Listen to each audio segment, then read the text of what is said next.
Nakakiliti pala siya.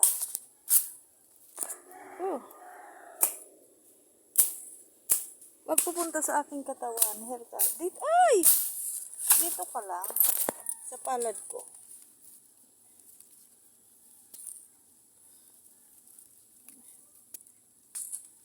Dito ka na, yan.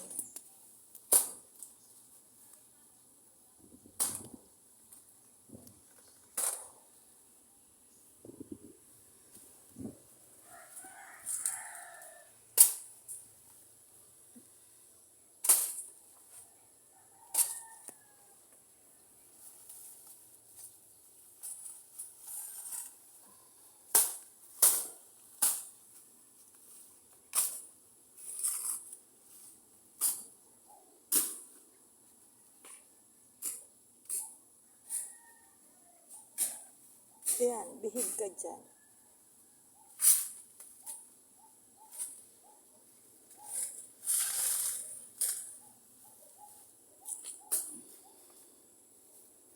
So, ikaw ay nabubuhay dito sa mga halaman at damo.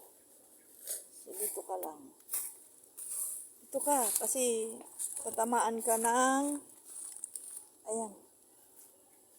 Dito, wag dyan. Balik na dyan. Go na, dyan ka na.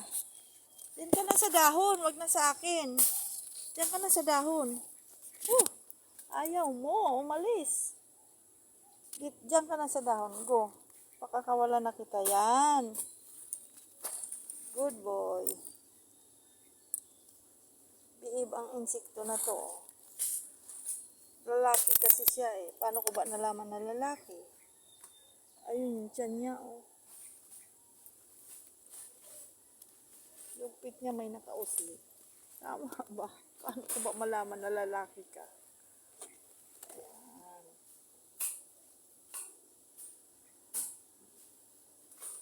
Okay, dyan ka na babagay. Kasi mamamatay ka sa mga kamay ko, may stress ka.